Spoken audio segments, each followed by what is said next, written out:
Hello বন্ধুরা, কেমন আছো তোমরা সবাই? আশা করি তোমরা সবাই ভালো আছো। ভগবানের কৃপায় যে যেখানে আছো ভালো থেকো, সুস্থ থেকো, এই কামনাই করি। মামনের মনের কথাতে তোমাদের সকলকে সুস্বাগতম। আমিও খুব ভালো আছি। আবার একটি নতুন কন্ট্রোভার্সিয়াল ভিডিও নিয়ে তোমাদের সামনে চলে এসেছি। কালকে ম্যাডামের লাইভের বিষয় নিয়ে আর আজকে আমার কন্টেন্ট তার কিছু বিষয় নিয়ে আমি আজকে এখানটায় আলোচনা করতে বসেছি। কালকে আমাদের ম্যাডাম ওই গুজাতার ব্যাপার নিয়ে অনেক ধরনের কথাবার্তা বলেছে এবং সেক্ষেত্রে আমাদের কন্টেন্টকেও টানা হয়েছে। কন্টেন্টের বিষয় নিয়েও অনেক কথা বলেছে এবং আমাদের মামাইও অনেক কিছু কালকে ম্যাডামের সাথে টুগেদার লাইভে অনেক কথা বলেছে। তো তাই নিয়ে আজকে কথা বলতে বসেছে। আসলে কি, প্রত্যেকটা কথাই ও ওর নিজের দিকে টানে। হ্যাঁ, আর কিছু কথা ওকে নিয়ে হয়েছে, তবে সর্বৈব সব কথাই যে ওকে টেনে হয়েছে সেরকম নয়। তবে আমি আজকে পরিষ্কারভাবে বোঝাচ্ছি। ও দিনের পর দিন ম্যাডামকে কি প্রমাণ করেছে, ম্যাডাম এখানটায় ওয়াইটিতে কি করতে এসেছে, ম্যাডাম নোংরাগুলোকে মানে নোংরা সরাতে গিয়ে নিজেই নোংরাদের চ্যানেল থেকে বসে বসে তার বার্তা দেয়। যারা গালিগালাজ করে কথা বলে, যারা নোংরা নোংরা ভিডিও বানায়, নিজে অনেক শুদ্ধ, নিজে আর কিচ্ছু গালিগালাজ দিয়ে কথা বলে না। অতীতে যে কত কত গালিগালাজ দিয়েছে, এখন সে সতী হয়ে গেছে। যাই হোক, তারপরে সে ডাস্টবিন চ্যানেল থেকে তিনি তার নিজের বার্তা দেন। তারপরে কথা হচ্ছে ম্যাডাম এখন নিজের চ্যানেল খুলে একটা, সেখানে সকালবেলায় হোক বা যে কোনো সময় একটা টাইম পেলেই উনি ওনার একটা আকাশবাণীর বার্তার মাধ্যমে উনি মানুষকে তার মানে কথাগুলো কনভে করে দিচ্ছেন। সেখানে নিয়েও প্রচণ্ড পরিমাণে অতীতে অনেক কিছু অসুবিধা। এরপরে কি হয়েছে, এরপরে ব্যাপারটা হচ্ছে যে ম্যাডামকে নিয়ে তো অনেক রোস্টিং করেছে আমাদের এই দালাল কাসুন্দি দিদি বলে। ঝাঁটার বাড়ি মানে ঝাঁটার স্যুপ, জুতোর তরকারি, এগুলো খাইয়ে দাইয়ে ম্যাডামকে প্রাতরাশের মাধ্যমে ওই 1 নম্বর 2 নম্বর জানেও না প্রাতরাশ মানে যে ব্রেকফাস্ট, তো এরকম নোংরা নোংরাভাবে কথাবার্তা বলেছে। ম্যাডাম যেহেতু ওর এগেনস্টে এখন মুখ খুলেছে, সেই জন্য প্রচণ্ড পরিমাণে ওর অসুবিধা হয়ে যাচ্ছে। আর তার সাথে যুক্ত হয়েছে কি এ গ্রেড অফিসার আমাদের মামাই। মামাই সেখানে কালকে কিছু কথাবার্তাগুলো বলেছে। হ্যাঁ, তো মামাইয়ের যে পয়েন্টগুলো কথাবার্তাগুলো সেগুলো তো মানে কি বলবো, প্রচণ্ড পরিমাণে বুদ্ধিমত্তার পরিচয় দিয়েছে মামাই। মামাই বলেছে যে যদি কেউ কোনো দলে বিলং করে, যদি কেউ কোনো মানে কোনো একটা জায়গায় যে বিলং করে, সে কখনোই অন্য দলে তার যাওয়া উচিত না, সেখান থেকে গিয়ে অন্যভাবে তার কাজটা করা উচিত না। আজকে গুজাতা কি করেছে, গুজাতা আজকে ম্যাডামের সাথে প্রথমে যুক্ত হয়েছিল কারণ না ওয়াইটির দাদার এগেনস্টে কেস করার জন্য। ঠিক আছে, দাদার এগেনস্টে পিটিশন জমা দেওয়ার জন্য তো সে গিয়েছিল। এখন সে অনেক কথা বলছে, তাকে পায়ে তেল মেরে নিয়ে যাওয়া হয়েছিল, সে যেতে চায়নি, এখন অনেক অনেক কথা বলেছিল। তা বাড়ি থেকে তো তাকে মানে কি আর বলবো, হুইল চেয়ারে বসিয়ে বা কোনো রকমের গাড়িতে করে তো তাকে কি বলে অ্যাম্বুলেন্সে করে জোর করে হাত পা বেঁধে তো তাকে নিয়ে যাওয়া হয়নি। সে গেছে, তারপরে তার পিটিশন জমা দিয়েছে, সমস্ত কিছু করেছে, এখন সে আলাদা আলাদা কথাবার্তা বলছে। তো সেক্ষেত্রে মামাই বলেছে যে যার স্ট্যান্ড পয়েন্ট ঠিক থাকে না, তারা একটা দলের মধ্যে কখনোই সে থাকতে পারে না। আর সুবিধাবাদী মানুষরা কখনো প্রতিবাদী হতে পারে না। তো কথাগুলো একদম ঠিক। আজকে সেখানে দালাল নিজের সম্পর্কে সেই কথাগুলো বলতে বসেছে যে ম্যাডাম যেখানে আইনের কথা বলে সেখানে ম্যাডাম নিজেই আইন ভাঙে। এবার আইন ভাঙা নিয়ে আমি কিছু কথা বলবো। দীর্ঘদিন দীর্ঘদিন এই ঘোড়ামুখী দালাল কি করেছে, উজ্জ্বল কণিকাদের নিয়ে দীর্ঘদিন আইন বিরুদ্ধ কাজ করেছে, আইন বিরুদ্ধ কথাবার্তা বলে গেছে, আইন বিরুদ্ধ। যেখানে কিনা ওর স্বামীটা মানে হ্যান্ডিক্যাপ, অর্থাৎ উজ্জ্বল হ্যান্ডিক্যাপ, তার বাচ্চার জন্ম পরিচয় চেয়েছে, যেটা কিনা আইন বিরুদ্ধ কাজ। যেখানে কণিকাকে কোনো রকমের অসভ্যতামি পানা বা চরিত্রের কোনো রকমের নোংরা জিনিস দেখা যায়নি, সেখানে দিনের পর দিন ওকে ও ভাসুরের সাথে যৌবনের এডিট করছে। তারপরে ওই শাশুড়িকে দেখা গেছে নাকি বলতে মানে ওইগুলো রটনা করেছে কোনো একটি পুরুষের সাথে নাকি অবৈধ সম্পর্ক। আজকে ওই আয়ুষ্মিতার জন্ম, অর্থাৎ উজ্জ্বলের যে মেয়েটি হয়েছে সেই জন্ম নাকি ওর না, সেই জন্য ওর পুরু মানে ইসের কি বলে ডিএনএ এর মাধ্যমে জানতে চাওয়া হয়েছে যে সত্যি ওটা মানে স্পার্ম তো, মানে উজ্জ্বলের স্পার্মের দ্বারাই তো যে আজকে ইসে হয়েছে, আয়ুষ্মিতা হয়েছে। তারপরে কি জানতে চাওয়া হয়েছে, তারপরে জানতে চাওয়া হয়েছে যে আজকে ওর নাম হচ্ছে ইপসিতাদি। ইপসিতাদির ছেলেকে বলা হয়েছে নন্দাই নাগি, মানে নন্দাইয়ের মাধ্যমে দিয়ে ওর জন্ম, অর্থাৎ ওর ছেলের জন্ম, রনের জন্ম। তারপরে কি করা হয়েছে, তারপরে তো বারংবার গীতাদিকে তার মানে মেয়ের জামাইয়ের সাথে শুয়ে দেওয়া হয়েছে। তারপরে গিয়ে এই যে আমাদের সীমাদিকে পতিতা পতিতা পতিতা, অথচ কোনো জায়গায় কিন্তু দেখাই যায়নি পতিতা বৃত্তি করতে, অথচ তাকে দিনের পর দিন পতিতা। সীমাদির মেয়েটাকেও পর্যন্ত সন্দীপের সাথে সম্পর্ক আছে, সন্দীপের সঙ্গে জড়িয়ে রয়েছে, পেটে বাচ্চা এসে গেছে, অমুক হয়েছে, সেগুলো। সীমাদিকেও এর আগে সন্দীপের সাথে শুয়ে প্রেগনেন্ট বানিয়ে দিয়ে ব্যাঙ্গালোরে গিয়ে খসানোর মতো জিনিসও সে করে এসেছে। তারপরে কথা হচ্ছে রিম্পার মাকে বলা হয়েছে 12 জনের দ্বারা গণধর্ষিতা হয়ে সে পড়ে গিয়ে কোমর ভেঙে তারপরে আজকে এই অবস্থা। এই যে ব্যাপারগুলো, এই যে কথাগুলো দিনের পর দিন ভিডিওতে সে বলে গেছে, দিনের পর দিন ভিডিওতে সে বলে গেছে, এইগুলো কি খুব মানে আইনের সপক্ষে কথাবার্তা? এইগুলো কি আইনের সপক্ষে কথাবার্তা? এগুলো তো আইন বিরুদ্ধই কথাবার্তা। তাহলে সে আইন বিরুদ্ধ কথাবার্তা দিনের পর দিন বলে তারপরে সে আজকে ম্যাডামকে কি করে প্রশ্ন করতে পারে যে ম্যাডাম আইন বিরুদ্ধ কথা বলছে? যে নিজে যদি সতী হয় তাহলে নাই যে সে অসতীর দিকে প্রশ্ন করবে। সে তো টপ টু বটমই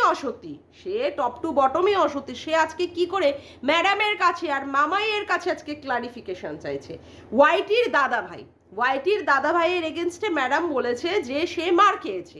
এই কথাটা হজম হচ্ছে না যে পুলিশের কাছে গিয়ে মার খেয়েছে, অথচ আমি দেখছি কোনো একজন তৃণমূল নেতার কাছে গেছে, সেটা খুব সবাই খুব খাচ্ছে, যাওয়াটাই স্বাভাবিক, তার ক্ষমতা আছে, সে গেছে। মানে ম্যাডাম এই কথাটা লিক করেছে যে সে কোনো একটি মানে ম্যাডামকে দাবানোর জন্য কোনো একজনের কাছে গিয়ে দ্বারস্থ হয়েছিল, সেটা সবাই খেয়ে নিচ্ছে, অথচ ম্যাডাম যেহেতু বলেছে যে সে মার খেয়েছে সেটা আর কেউ মেনে নিতে পারছে না। কি করে ম্যাডাম এই আইন বিরুদ্ধ কাজ করতে পারে? আর কথা হচ্ছে যে ওয়াইটির দাদাভাইয়ের এগেনস্টে নোংরা থেকে নোংরা কথাবার্তা বলেছে, নোংরা থেকে যে সীমাদিকেও পর্যন্ত বলেছে তুই কেস কর ওয়াইটির দাদার এগেনস্টে, তারপরে আমি সেখানটায় তোর হয়ে থাকবো, আমার মানে আমি তোকে সাহায্য করব। সে আজকে কি করে ওয়াইটির দাদা ভাইয়ের সপক্ষে কথা বলতে পারে? মানে এদের তো কোনো স্ট্যান্ড পয়েন্টই নেই, এরা হচ্ছে সুবিধাবাদী, যখন যেখানে সুবিধা পাবে তখন সেখানটায় সে চলে যাবে। আজকে মামাই যে কথাটা বলেছে, কোন কথাটা মামাই ভুল বলেছে? কখনো কখনো এই ওয়াইটির দাদাকে বলা হয়েছে ধনঞ্জয় হাফ লেডিস, এর ক্যাকটাসে বসবে, এর ক্যাকটাস ছোট, এর দ্বারা কোনো কার্যকারিতা হয় না, তবে উঠে গিয়ে দাঁড়িয়ে দেখা। তারপরে গিয়ে তার বউকে নিয়ে বলেছে, তার বউকে নিয়ে হোটেলে খেতে যায়, হ্যাঁ, তারপরে গিয়ে তার বাচ্চাকে নিয়ে কথাবার্তা বলেছে। আজকে সেখানটায় আবার বলতে বসেছে যে কি করে ম্যাডাম এই ধরনের কথাবার্তা বলে। তা কথা হচ্ছে সে যে এতদিন যে কথাগুলো বলেছিল আজকে ওয়াইটির দাদা ভাইয়ের এগেনস্টে, সে তাহলে কি কথাগুলো বলেছিল? সে আইনের সপক্ষে গিয়ে কথা বলেছিল, সে আজকে ম্যাডামের কার্যকারিতা, ম্যাডামকে গিয়ে প্রশ্ন করছে। মানে কত বড় দুঃসাহস, কত বড় আস্পর্ধা হলে এই ধরনের কাজ সে করতে পারে? আজকে এই ধরনের কথাবার্তা সে বলছে। আমি যতদূর শুনলাম এই গুজাতা তো চেয়েছিল ম্যাডামকে নিয়ে আলাদা করে দলের মাধ্যমে আলাদা করে ওই সীমা ধরিত্রী সোমাকে সরিয়ে দিয়ে তারা এক দলে থাকতে, যেটাতে কিনা মানে ম্যাডাম পাত্তা দেয়নি। আজকে ওই মানে গুথোপা দালাল তো চেয়েছিল যে মানে ধনঞ্জয়ের এগেনস্টে স্টেপ নিতে, ধনঞ্জয়ের এগেনস্টে পিটিশন জমা দিতে, কিন্তু সেটা আলাদাভাবে। ম্যাডাম যদি সীমা সোমা দরিদ্রীর দিকে না থাকতো, ম্যাডাম যদি তার দলের দিকে চলে আসতো, তাহলে গিয়ে সে এই ধনঞ্জয়ের এগেনস্টে গিয়ে পিটিশন জমা দিত, তাই না? যেটা কিনা কালকে লাইভের মাধ্যমে আমরা শুনলাম। কিন্তু ম্যাডাম তাকে একদম পাত্তাই দেয়নি, তাকে একদম নস্যাৎ করে দিয়েছে তার মানে প্রপোজালটাকে, তাদের প্রপোজাল বা তাদের ইচ্ছাটাকে। তার জন্য ম্যাডামকে নিয়ে আজকে কি কথা বলতে হচ্ছে, ম্যাডাম কি করে এই ধরনের ধনঞ্জয়ের এগেনস্টে কথাবার্তা বলে। যারা দিনের পর দিন নোংরা থেকে নোংরা ভিডিওতে কথা বলে গেছে, মেয়েদের মলেস্ট করে গেছে, বাচ্চাদের পর্যন্ত ছাড়েনি, বাড়ির বয়স্ক গুরুজনদের পর্যন্ত নিয়ে ছাড়েনি, তারা কি খুব আইনের সপক্ষে কাজ করেছে? আজকে যদি ম্যাডাম বলে থাকে যে ও ওখানটায় গিয়ে মার খেয়েছে বা ও এটার বেল পাবে না, আজকে সেখানে খুব আইন বিরুদ্ধ কাজ হয়ে যাচ্ছে। আরে কে আইনের পাঠটা পড়াতে বসেছে? যে পড়াতে বসেছে সে কি খুব শিক্ষিত, খুব আইনের ডিগ্রিধারী? সে কি LLB পাশ করে তারপরে এসে বলতে বসেছে ও সে আবার ল পড়বে? ল ল ল ল ল হজ বড় ল, সবই গুলিয়ে গালিয়ে এক হবে, সবই গুলিয়ে গালিয়ে। কি আস্পর্ধা আজকে সে মামাইকে এই ধরনের কথাবার্তা বলছে, মামাইকে। আসলে একটি শিক্ষিত মেয়ে, শিক্ষিত মেয়ে, সে পয়েন্টে পয়েন্টে কথাবার্তা বলছে, সেখানটায় এদের প্রচণ্ড পরিমাণে অসুবিধা হয়ে যাচ্ছে। পার্সোনাল অ্যাসিস্ট্যান্টকে আক্রমণ করতে হয়েছে। কথা হচ্ছে যে যার এগেনস্টে যখন লাগে সে তো তখন কথা বলবেই। মামাইকে কিভাবে তার বাবার সাথে শুয়ে দেওয়া হয়েছিল, তার সন্তানহীনতা নিয়ে কথা বলা হয়েছিল, তাহলে সেখানে মামাই কথা বলবে না? সেখানে মামাই কথা বল, মামাইয়ের কোনো ভিডিওতে, আজ অবধি কোনো ভিডিওতে এই ধরনের কথা শোনা যায়নি। মামাই প্রত্যেকটা কথা পয়েন্টে বলে, প্রত্যেকটা কথা টু দি পয়েন্ট থেকে শুরু করে, মানে কোনো রকমের অশ্লীল গালাগালি একটা ওয়ার্ডও পাওয়া যায় না। আর সেখানে মামাইকে নিয়ে আজকে এই কি বলবো, ঘোড়ামুখী দালাল আজকে কথা বলছে যে তুমি কি করে ওই ম্যাডামকে সাপোর্ট করতে পারো, যে কিনা আইনের বিরুদ্ধে কাজ করছে। ম্যাডাম কোথায় আইনের বিরুদ্ধে কাজ করেছে? ম্যাডামকে প্রতিদিন এই গুজাতা কি বলছে, ঢপবাজ, মিথ্যেবাদী, অমুকারে ঢপবাজ, মিথ্যেবাদী, তার প্রমাণটা দিক, তার প্রমাণটা দিক। আর সে কি করছে, রাত দিন তাকে কমিউনিটিতে তুলে তুলে লোকের কাছে প্রচারের আলোয় আনতে চাইছে, লোকের কাছে। আবার বলছে যখন আসবে তাদের কাছে প্রমাণ তারা দেখিয়ে দেবে। আরে যখন আসবে তখন, তাহলে আগে থেকেই হাওয়ায় হাওয়ায় ম্যাডামের নামে এরকম মিথ্যাচারিতা করার মানে প্রয়োজনটা কি? এই জিনিসটাও করাও কি ঠিক? এটাও তো আইন বিরুদ্ধ কাজ। যেই কাজটা সে আর তার এই গুজাতা মাসি দিনের পর দিন করে যাচ্ছে, সেটাও তো আইন বিরুদ্ধে কাজ। ম্যাডামকে বলতে হচ্ছে, ম্যাডাম নাকি 1.5 লক্ষ টাকা তুলেছে এই 3টে পরিবারের কাছ থেকে। বলছি কি, যে 1.5 লক্ষ টাকা তুলেছে তার সেই হিসাবটা, মানে তার যেখানে মানে নিয়েছে, তার যে ব্যাংক ডিটেলস, তার অ্যাকাউন্ট ডিটেলস একটু পরিষ্কার করে দেখাতো। মুখের কথায় আমরা বিশ্বাস করব না, মুখের কথায় আর বিশ্বাস করবেন। এতদিন বলা হয়েছে গ্রুপ করে করে টাকা তুলেছে, গ্রুপ করে করে সীমাদি টাকা তুলেছে, কিন্তু সেই যে কথা, সেই মুখের কথা মুখেই, কোনো সময় তার প্রমাণ নেই, কোনো সময় তার কোনো অ্যাকাউন্টের ডিটেলস নেই, কোনো কিছুই আমাদের কাছে দেখাতে পারেনি, কোনো কিছুই আমাদের কাছে দেখাতে পারেনি। তারপরেও কি করে এ ধরনের এক একজনকে বদনাম দেওয়া যেতে পারে? কি করে এক একজনকে এইভাবে বদনাম দেওয়া যেতে পারে? আমার প্রশ্নটা সেখানেই। আর এই যে টাকা তোলা কিভাবে এই দালাল টাকা তুলেছে, কিউআর করে কত টাকা তুলেছে, কোন খাতে কত টাকা ব্যয় করেছে, সেটা দেওয়ার প্রয়োজন মনে করিস? তার হিসাব আজ অব্দি আমাদের কাছে আসলো না। অথচ আজকে বলতে বসেছে যারা টাকা দিয়েছে তাদের কাছে যদি আমি বলে দিই যে এই টাকার কত উঠেছে, তাহলে তাদের অপমান করা হবে। ওরে আমার হুনুরে, ওরে আমার চুয়ালাকরে, চু চু চু চু চু চু, সবাই চু চু চু। মা গো মা, চালাকি করার আর জায়গা পাও না, চালাকি করার আর জায়গা পাও না। প্রিয়া কত টাকা তুলেছে, সেই টাকা সে কোন খাতে কত ব্যয় করলো, সেটা তোমার হিসাব নিতে হবে। আর তোমাকে লোকে কে কত টাকা দিয়েছে, কত টাকা তুলেছো, কোন খাতে কত কত টাকা ব্যয় করেছো, তুমি বলেছো যে তুমি তোমার যে কাজের জন্য নিয়েছিলে সেই কাজের জন্য ব্যয় করেছো। আরে কত টাকা ব্যয় করেছো, সেই কাজেই বা কত টাকা লেগেছে, তার হিসাব আজ অব্দি মানুষকে দিয়েছো? তার হিসাব আজ অব্দি মানুষকে দিয়েছো? অথচ বলতে বসে গেছো তুমি খুব ভালো কাজের জন্য, মানে তুমি খুব মানে সৎ, তুমি ঠিকঠাক কাজের জন্যই ব্যয় করেছো, যারা যারা টাকা তুলেছে তারা অন্যায় করেছে, তারা অমুক করেছে, সেই সমস্ত কথা। আজ তুমি কোথায় কি কি টাকা খরচ করলে, কোন খাতে কত গেল, কে কত টাকা দিল, তার হিসাব আজ অব্দি পেয়েছি আমরা। 25 লাখ টাকা তোমার এগেনস্টে, আর এখন তুমি বলছো 1 লাখও না। আরে 1 লাখ হোক আর 25 লাখ হোক, সেটা দেখাও, সেটা তুমি দেখাও। তুমি তাহলে অন্য লোকের কাছে কি করে হিসাব চাইতে বসে যাও? অন্য লোকের কাছে কি করে হিসাব চাইতে বসে যাও? তোমার তো হিসাব চাওয়ার অধিকারের মধ্যেই পড়ে না।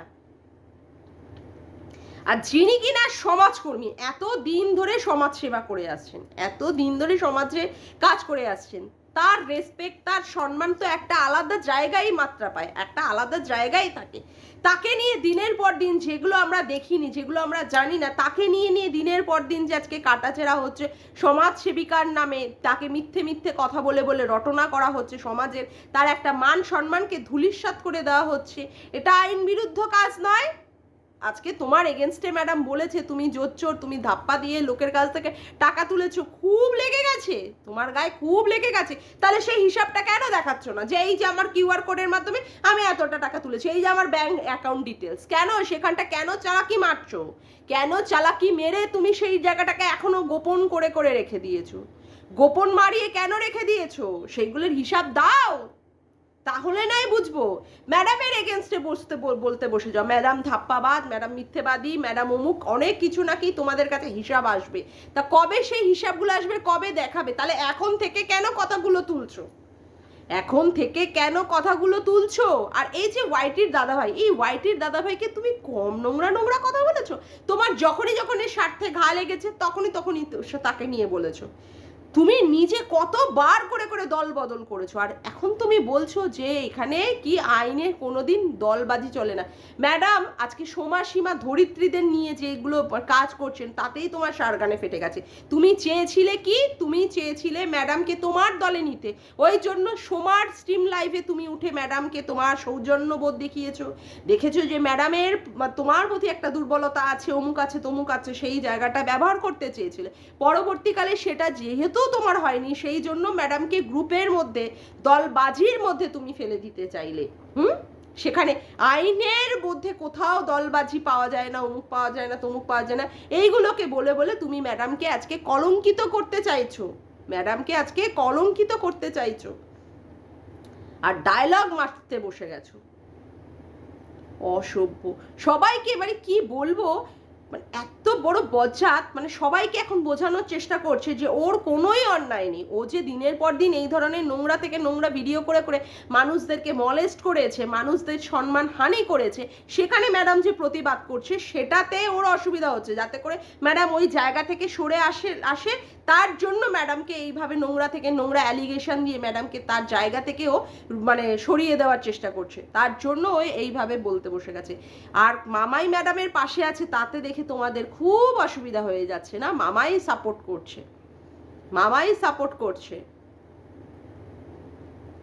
তোমরা বুঝতে পেরেছো যে শ্রীকৃষ্ণের পাশে অর্জুন এসে গেছে, তার জন্য তোমাদের মানে দলটা হালকা হয়ে পড়ছে, দলটা হালকা হয়ে পড়ছে, তার জন্য তোমাদের অসুবিধাতে তোমরা এই সমস্ত কথাবার্তা বলতে বসে গেছো। ওই যে আর একজন গুজাতা পাগলি, সে তো রোজই বসে যায়, হ্যাঁ ওকে কি দেখা গেছে কোনোদিন সে কি মদ খেয়েছে, কি গাঁজা খেয়েছে, বা অমুক খেয়েছে তমুক খেয়েছে? ওকে কি দেখা গেছে? তা যেটা দেখা যায়নি সেটা নিয়ে খুব প্রতিবাদ করছো। আর ম্যাডামকে কি কোথায় মিথ্যে কথা, ঢপবাজ অমুকবাজ যেগুলো বলে দেখাচ্ছে যে কোন ক্ষেত্রে উনি এগুলো করেছেন সেইগুলো প্রমাণ করো। লাইভে উনি 1.5 লক্ষ টাকা উনি নাকি খেয়ে নেওয়ার কথা বলেছে, কথা হচ্ছে সেটা তো প্রমাণ করতে হবে। কোনো জায়গায় ছিল না লাইভে উনি 1.5 লাখ টাকা উনি খেয়েছেন এইটা বলা হয়েছে, কোনো জায়গায় ছিল না। সেটার সঠিক ব্যাংক অ্যাকাউন্ট ডিটেলসের মাধ্যমে বা আইটি ফাইলের মাধ্যমে সেটা তো লোকের কাছে দেখাতে হবে, তাহলে না লোকে বিশ্বাস করবে। শুধু মুখের ওই হাওয়ায় হাওয়ায় কথায় তো লোকে বিশ্বাস করে না। আজকে বলতে বসে গেছে পাজি আর বজ্জাত একটা মহিলা।